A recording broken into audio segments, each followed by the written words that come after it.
말씀 보겠습니다. 잠언 25장 14절 말씀입니다. 같이 읽겠습니다.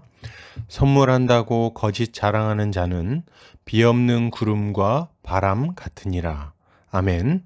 잠언 25장 14절 선물을 미루며 자랑하는 자라는 제목으로 말씀 보도록 하겠습니다. 신자는 이웃을 사랑으로 섬기며 살아갑니다. 왜요? 이것이 주님의 명령이요 신자의 정체성이기 때문입니다. 그렇기에 신자는 허탄한 약속 뒤에 숨어서 섬김의 시기를 뒤로 미루지 않습니다. 오늘 본문을 통해서 이에 대해 함께 살펴보도록 하겠습니다. 오늘 잠언 기자는 선물한다고 거짓 자랑하는 자는 비 없는 구름과 바람 같다고 말합니다. 이것을 타번역본에서는 선물을 한다고 거짓말로 자랑하는 사람은 비 없는 구름과 바람 같다라고 번역하고 있습니다. 본문은 거짓말로 자랑하는 사람과 비 없는 구름을 비교하면서 열매 없는 거짓 자랑의 허무함을 강조하고 있습니다. 이것은 신자가 말로만 사랑할 것이 아니라 행함으로 사랑의 열매를 맺어야 한다는 것을 잘 교훈하는 말씀이라고 할 수 있겠습니다. 본문은 선물한다고 거짓 자랑하는 자는 비 없는 구름과 바람 같다고 말합니다. 여기서 거짓은 세케르라는 단어를 사용하고 있는데 이 단어는 거짓말, 속임, 사기, 허위 등의 의미를 가지고 있어요. 특별히 이 단어는 공허한 약속이나 헛된 소망을 언급할 때 사용됩니다. 그리고 자랑하다는 할랄이라는 단어를 사용하고 있는데 이 단어는 자랑하다, 찬양하다 등의 의미를 가지고 있습니다. 그러니까 정리해 보면 선물을 할 것이라고 공허한 약속을 하며 자신의 행위를 자랑하는 자는 비 없는 구름이나 바람과 같이 기대감만 불러일으키고 열매가 없는 자라고 말하고 있는 것입니다. 이것은 입술로는 여러 가지 약속을 남발하는데 실제로는 아무런 행위도 하지 않는 자의 신실하지 못함을 책망하는 말씀이라고 할 수 있겠습니다.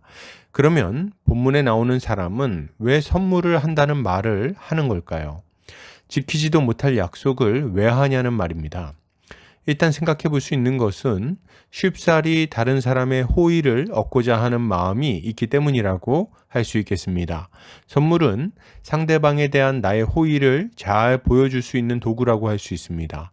그래서 선물을 받는 사람은 그것을 준 사람에 대해서 마찬가지의 호의를 갖게 되는 거죠. 선물을 하겠다고 약속을 하는 사람도 이처럼 누군가의 호의를 얻고자 하는 것입니다. 그래서 어떻게 합니까? 여러 가지 좋은 것들을 약속하고 그것을 자랑하면서 상대방의 호의를 사는 것이죠. 문제는 뭡니까? 그는 누군가의 호의를 얻고 싶은 마음은 있지만 그것을 위해 마땅히 지불해야 할 대가는 지불하기 싫어한다는 것입니다. 이때 대가는 꼭 물질적인 것만을 의미하지는 않습니다. 상대방을 향한 섬김이나 도움도 이러한 대가가 될 수 있겠죠. 그러니까 선물은 상대방을 향한 내 사랑을 보여주는 사랑의 열매라고 할 수 있는 것입니다. 당연하게도 이러한 열매는 시간과 물질 그리고 섬김으로 표현이 되는 거죠. 그런데 이 허탄한 사람은 이러한 대가를 지불하지 않고 상대방의 호의만을 얻으려고 하는 것입니다. 그리고 이러한 불성실하고 이기적인 마음은 지키지 못할 거짓 약속으로 나타나게 되는 거예요. 이들이 자주 하는 말은 이런 것입니다. 야, 내가 너 기억했어? 다음에 진짜 내가 크게 한번 살게. 혹은 야, 이번에 나 좀 밀어줘. 그러면 내가 나중에 잘 되고 너 잊어버리겠어? 내가 너 밀어준다 진짜. 이들의 말만 듣고 있으면 벌써 차도 한 대 뽑아주고 집도 사주고 승진도 시켜줄 것처럼 느껴집니다. 그러나 실제로는 어떻습니까? 시간이 지나고 여유가 생기고 능력이 생겨도 이들은 약속을 지키지를 않습니다. 실컷 사람들을 기대하게 해놓고서는 그 어떤 선한 열매도 맺지 않는 거예요. 본문은 이런 자들을 비 없는 구름과 바람 같다고 말합니다. 비 없는 구름과 바람은 어떤 걸까요? 농사를 짓는 농부들이 간절히 기다리는 것은 때를 따라 내리는 이른 비와 늦은 비라고 할 수 있습니다. 메마른 땅을 촉촉히 적셔서 생명이 솟성케 되고 곡식이 자라나는 것을 기대하는 거죠. 그런데 하늘에 구름이 자욱하게 피어오르면서 바람이 불면 그것을 보는 농부의 마음은 어떻겠어요? 그의 마음은 이어 내릴 단비에 대한 기대와 기쁨으로 가득하게 될 것입니다. 그런데 아무리 기다려도 비가 안 내리고 바람이나 불다가 구름이 흩어져 버린다면 그러면 어떻게 되겠습니까? 예, 농부는 크게 실망하고 낙심하게 될 것입니다. 약속을 하고 지키지 않는 자들도 이런 허무하고 허탄한 구름과 같은 자들이라고 본문은 말하고 있는 것입니다. 사실 이런 구름보다 더 악한 것은 구름은 의도가 없지만 이들은 의도가 있고 자신들의 자랑으로 인한 유익도 누리기 때문입니다. 이들은 핑계나 대는 거짓말쟁이요 사람의 호의를 도둑질한 자들이라고 할 수 있는 것입니다. 그러므로 여러분, 이것을 생각할 때 신자가 가져야 할 마땅한 모습은 무엇일까요? 먼저 신자는 지키지 못할 약속을 남발하지 않아야 되겠습니다. 약속을 하고 지키지 않는 것은 약속을 하지 않는 것만 못하다는 것을 알아야 됩니다. 상대방은 그 헛된 약속을 믿고 기대하고 기다릴 것이기 때문이에요. 또한 약속을 지키지 못했을 때는 본인도 신뢰를 잃어버리게 될 것이고 좋았던 관계도 깨지게 될 것입니다. 그러니 허탄한 약속을 하지 않도록 주의해야 하는 거예요. 그런데 실제로 선한 마음으로 또 지킬 마음으로 약속을 하는 경우가 있습니다. 그런데 중간에 피치 못할 사정이 생겨서 약속을 지키지 못하게 되는 경우가 있다는 거죠. 이럴 때는 어떻게 해야 될까요? 일단 먼저 주의할 것은 약속을 하고 나서 그것을 지키기 전까지는 그 약속을 드러내거나 자랑하지 않아야 된다는 것입니다. 아직 지키지도 못한 약속을 가지고 칭찬을 받거나 이득을 얻으면 혹시라도 그 약속을 지키지 못했을 때 매우 민망하고 난처한 상황이 발생할 수 있기 때문이에요. 여러분, 우리는 하나님이 아닙니다. 모든 것을 다 계산하고 완전하게 지킬 수 없어요.